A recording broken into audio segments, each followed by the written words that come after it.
¿Qué es lo peor que te ha dicho un profesional de la salud? Ve a casa y espera, me indicó mi médico de confianza, quien desde hacía más de 31 años velaba por mi salud. En ese preciso instante, lidiaba con una cetoacidosis diabética, una condición que ni siquiera sabía que me afectaba. 2 días después, me encontré en la sala de emergencias, y la realidad era que estaba al borde del coma. Resulté ser diabético tipo 1 y, por supuesto, necesité quedarme en el hospital. Pasé 5 días y medio en la unidad de cuidados intensivos, recibiendo atención constante. Luego, estuve 1 día y medio más en una habitación convencional. Lo que me dejó perplejo fue que la enfermera que me dio de alta no tenía idea de que acababa de recibir el diagnóstico de diabetes. Imagínate por un momento, si realmente le hubiera hecho caso y me hubiese retirado a casa a esperar, ¿qué habría sucedido? Mis hijos se habrían quedado en la escuela, probablemente hasta varias horas después, y alguien habría tenido que romper la puerta de mi casa para encontrarme. Ya sea sumido en un coma o peor aún, sin vida. Es verdaderamente aterrador reflexionar sobre ello. A veces, la vida puede cambiar en un instante y la forma en que tomamos decisiones puede marcar la diferencia entre la existencia y la ausencia. Después de casi 8 años de una intensa lucha contra el alcoholismo, llegó el día en que finalmente decidí ingresar a un hospital para enfrentar el proceso de desintoxicación. La primera noche allí, ya bien entrada la oscuridad, el jefe del departamento de gastroenterología vino a visitarme. Se presentó solo y su presencia se hacía notar. Era alguien de considerable autoridad, una figura notable. Su sola entrada llenaba la habitación. Se presentó, mencionando su nombre y puesto. Se sentó junto a mi cama, mirando hacia la ventana, y con voz firme comentó: si sales de aquí y vuelves a beber, tu vida estará en grave peligro en cuestión de 2 semanas. No me miró mientras compartía esto. Recuerdo claramente haber respondido: eso suena bastante cierto. Guardó silencio por un momento y tras meditarlo se levantó y se marchó. Eso fue todo, nunca volví a verlo. Hoy, ya llevo casi 2 años sin consumir alcohol. Estaba en medio de mi primer interrumpir el embarazo espontáneo y me encontraba en el servicio de urgencias. El médico que me estaba examinando había sacado muestras de sangre para los análisis y ahora estaba realizando el examen físico. Luego me miró y me dijo que estaba imaginando que estaba embarazada.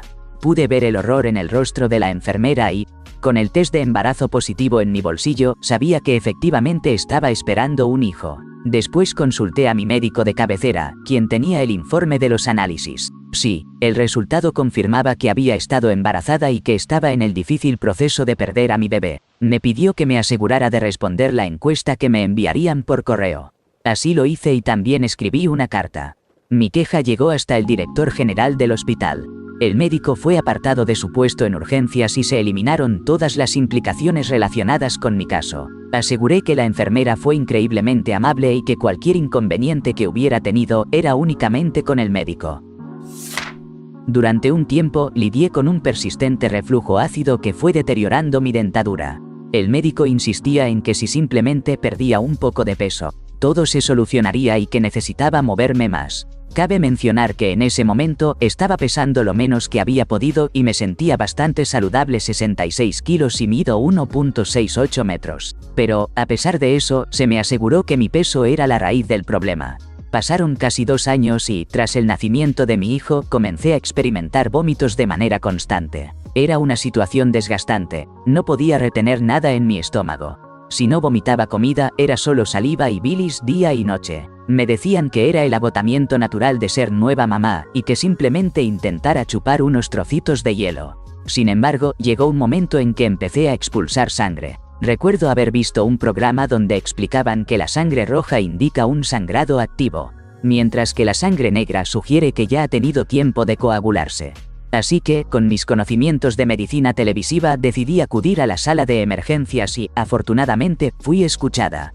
Me realizaron una endoscopía y descubrieron que no solo tenía una hernia hiatal tipo 3, donde mi estómago se estaba desplazando hacia mi diafragma, sino que el tiempo sin tratamiento había provocado múltiples úlceras en el estómago y el esófago, además de una obstrucción gastrointestinal, lo que explicaba los vómitos. Tras la cirugía para reparar la hernia, tuve una consulta de seguimiento con mi médico habitual, quien me miró con una expresión vacía y simplemente me dijo: bueno, felicidades, encontraste un doctor que te prestó la atención que necesitabas. No hace falta decir que ya no es mi médico.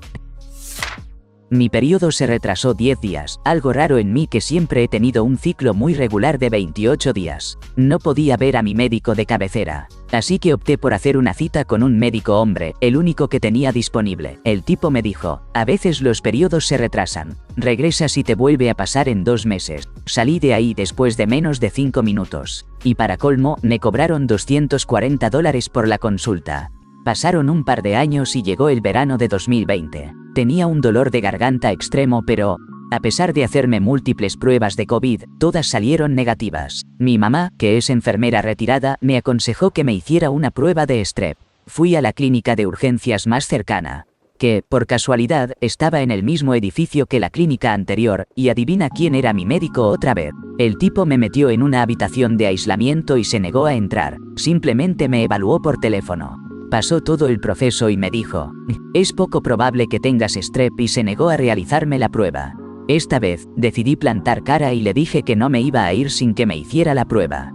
Finalmente entró, miró mi garganta y dijo, te haré la prueba, pero no tienes strep, no hay puntos blancos en tu garganta.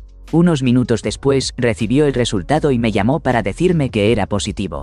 Desde entonces, he decidido no volver a esa clínica ni a esa sala de urgencias. Ahora busco atención médica solo con proveedoras mujeres.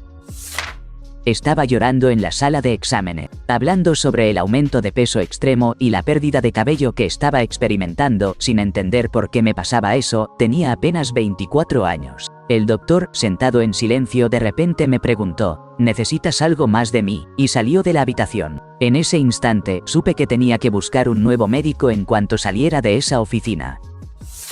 Cuando tenía 24 años, acudí a una consulta de urgencia debido a sofocos y vómitos. El médico que me atendió, un desconocido, me diagnosticó con síndrome de ovario poliquístico, o SOP, y acertó en su diagnóstico. Sin embargo, al salir de la habitación, me dejó una revelación que me cambió la vida. Nunca vas a tener hijos, el SOP causa infertilidad. Imaginen la sensación desgarradora. No me ofreció tratamiento ni un plan de cuidados, solo me recetó un medicamento para calmar mi malestar y me dejó con un diagnóstico inquietante, sumado al devastador anuncio de que jamás podría ser. Aunque el SOP ha supuesto un gran desafío en mi vida y pasé años luchando contra la infertilidad, la historia no terminó ahí. Logré quedarme embarazada. Ahora tengo un par de gemelos, un niño y una niña, a quienes amo con todo mi ser. Si tuviera la oportunidad de encontrar a ese médico y expresarle lo mal que manejó la situación, cómo me dejó sumida en la tristeza con su pronóstico tan insensible, no dudaría en hacerlo. Tenía 20 años y estaba en pleno proceso de dar a luz a mi hija durante la fase de transición. Para quienes no lo saben, es cuando la cabeza está saliendo y, sin importar si tienes epidural o no, se siente todo. Era mi primer bebé y no estaba lista para experimentar eso. Así que empecé a gritar mientras empujaba. La enfermera que me estaba ayudando a sostener la pierna se detuvo. Me puso la mano en el hombro y me dijo, deja de gritar, vas a asustar a las otras mamás o a las personas en el pasillo. La miré en shock y le grité, ¿estás bromeando? Pero no podía quedarme en esa situación demasiado tiempo porque en ese instante mi hija ya había salido. Una vez que la tuve en el pecho, miré a mi ginecóloga mientras ella se encargaba de los restos de la placenta y le pedí que sacara a esa mujer de mi habitación. No tengo más detalles sobre qué pasó después. No sé si la enfermera recibió algún tipo de reprimenda o algo así. Solo sé que la eché de mi espacio. Han pasado 15 años y mi primera experiencia de parto sigue marcada por lo que me dijo esa enfermera al momento de empujar para traer a una vida al mundo. Y lo que más me hace enojar es su razón. ¿Acaso asusté a alguien porque grité, que le den? Mi esposo empezó a sentir dolor en las articulaciones, así que su doctor le recetó Celebrex, un medicamento que se sabe que aumenta el riesgo de infarto y accidentes cerebrovasculares. Lo que me irrita es que nunca le preguntó sobre sus antecedentes médicos, como que su papá había tenido un infarto a una edad temprana, ni siquiera le tomó la presión arterial. Pasan un par de meses y, mientras corría en la caminadora, mi esposo sufre un infarto. Tenía apenas 45 años, estaba en excelente forma física, había corrido una carrera de 5 kilómetros un par de semanas antes. En el hospital, los médicos descubrieron que tenía diabetes tipo 2 y presión arterial alta, todo por cuestiones genéticas. Al salir del hospital, tuvo una cita de seguimiento con su doctor. Este miró sus registros y dijo, bueno, no es sorpresa que hayas tenido un infarto, tienes presión arterial alta. Yo le pregunté cuándo había sido la última vez que le había chequeado la presión a mi esposo. El doctor hojeó su expediente y se dio cuenta de que nunca la había medido. Yo me quedé en shock. Mi médico general siempre me revisa la presión cada vez que la veo. Luego, el doctor simplemente se encogió de hombros y dijo: ¿por qué tendría que chequearle la presión si solo se quejaba de dolor en las articulaciones? En ese momento casi me levanto de la silla y lo ahorco. Afortunadamente, mi increíble médico de cabecera le refirió a otro doctor en su clínica que es muy atento y minucioso.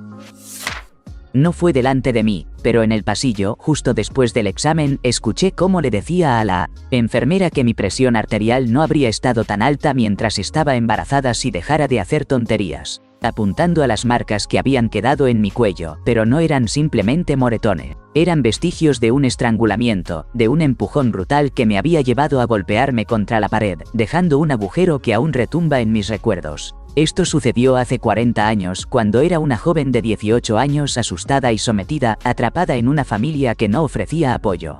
No sé si habría hablado del abuso si él hubiera tomado un momento para preguntar, pero lo que sé con certeza es que su comentario dejó una huella imborrable en mí. Mi cuello estaba marcado y yo pasaba mis días sintiéndome invisible al sufrimiento, sin que a nadie le importara mi dolor. Mis padres y mi hermano incluso notaron el agujero en la pared, una evidenciar de lo ocurrido.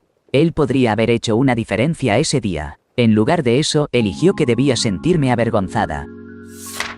Quería compartir con ustedes algo que me ha estado afectando profundamente en los últimos tiempos. Hace un tiempo, comencé a experimentar un dolor insoportable durante mis encuentros íntimos y decidí hablar con mi médico al respecto. La respuesta que recibí fue sorprendente. Me aseguró que el dolor durante el sexo era algo común en chicas de 21 años, y que probablemente solo se debía a la pareja o a las posiciones elegidas. Me recetó ibuprofeno y me mandó de regreso a casa. Pasó un año y, tras muchas más incomodidades, finalmente tuve que someterme a una cirugía. Fue entonces cuando me diagnosticaron endometriosis. Ahora, casi 5 años después de esa primera experiencia, he tenido que enfrentar 2 cirugías más, y lo que más duele es que mi endometriosis ha avanzado a un nivel 2. Además, me han diagnosticado cistitis intersticial, y ahora estoy lidiando con síntomas de fibromialgia y lupus. Todo esto me ha enseñado una lección crucial. Confía en tus instintos y busca una segunda opinión. El dolor durante el sexo no es algo que debas considerar normal. Si estás pasando por algo similar, no permitas que minimicen tus experiencias. Tu bienestar es lo más importante. Cuando era joven, me diagnosticaron un oligodendroglioma. Recuerdo que estaba en la consulta médica con mi mamá. El doctor entró, me miró a mí, luego desvió la vista hacia mi madre y le dijo que me llevara a casa y disfrutara lo poco que me quedaba por vivir. Esto sucedió en los años 80, una época en la que ese tipo de tumor era casi siempre una sentencia irrevocable. En ese instante, no podía evitar preguntarle por qué no se optaba por la cirugía.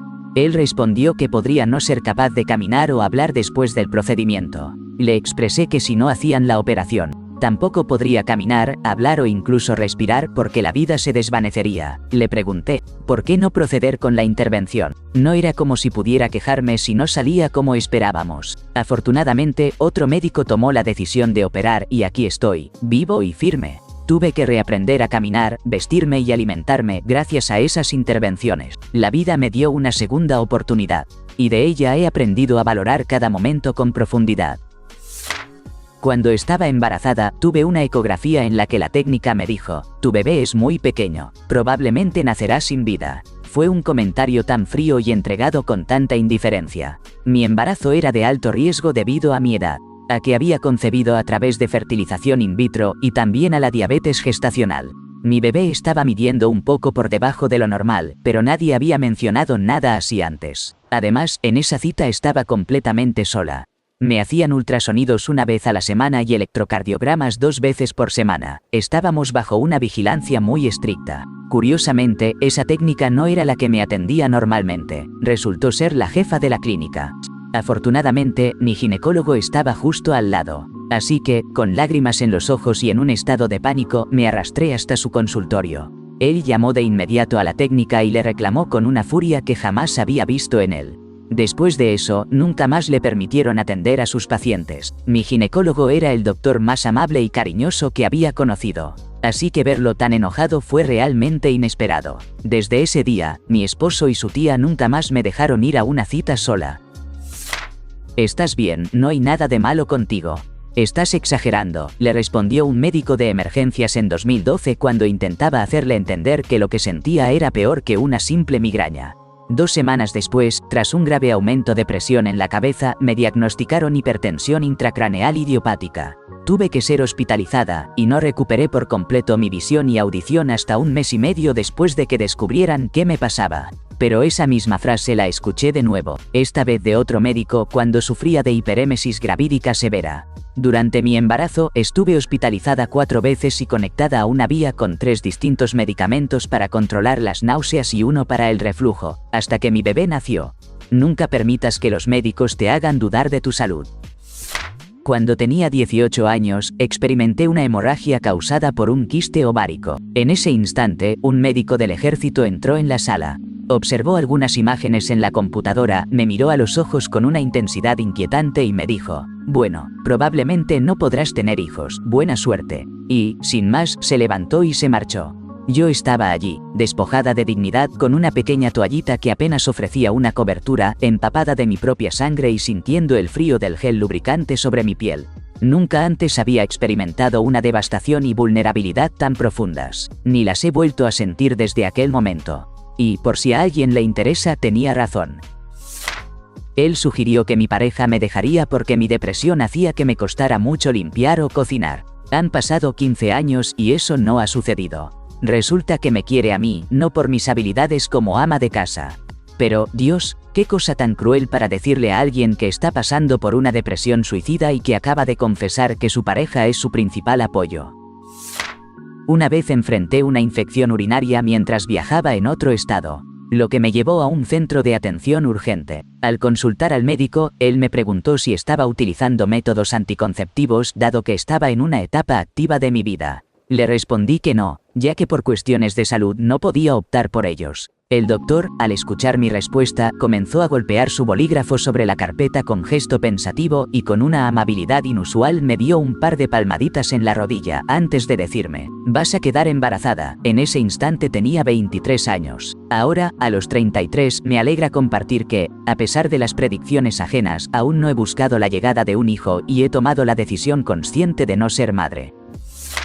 Mi hermana estaba embarazada y, mientras se encontraba en su trabajo, comenzó a experimentar un sangrado inquietante. Sin dudarlo, salió disparada hacia el hospital, donde un ultrasonido reveló que debía contactar a su doctora el primer día hábil de la semana. Pasó el fin de semana en la cama, sumida en un torrente de angustia. El lunes, alrededor del mediodía, la llamé y me encontró quebrantada. La recepcionista de la doctora no le permitía programar una cita de inmediato. Compartiendo la misma doctora, decidí intervenir. Cuando llamé, la frialdad en la voz de la recepcionista me dejó helado. «Dile a tu hermana que deje de llamar aquí, el bebé no tiene vida. Esperar un par de días para ver a la doctora no va a ayudar en nada». Finalmente, al llegar mi cita, la doctora me llevó a la consulta y al pasar junto a una mujer que sostenía a su bebé, comentó: «Ella está atravesando una situación similar y logró tener a su hijo. Dile a tu hermana que no pierda la esperanza». ¿Qué se puede expresar ante una experiencia tan desgarradora? La esperanza puede brillarse como un rayo de luz en los momentos más oscuros. No es tan grave como otras historias. Pero como una joven de 17 años que sufrió una agresión y buscaba orientación y ayuda, hay algo que nunca olvidaré. Recuerdo que la persona a cargo me dijo: «Toma estos antidepresivos, ningún consejero podrá realmente entender lo que expresas entre lágrimas». En ese momento, yo atravesaba pensamientos oscuros y mis padres ni siquiera lo notaban ni estaban presentes. ¿Te imaginas lo desorientada que me sentía? Pero la vida se encarga de sorprendernos. Recientemente visité a una enfermera y decidí abrirme con ella. Tenía dudas sobre si mis síntomas y el estrés que sentía estaban interconectados. La primera reacción de ella fue preguntarme si podía abrazarme. Ese abrazo significó tanto para mí, nunca olvidaré ese momento.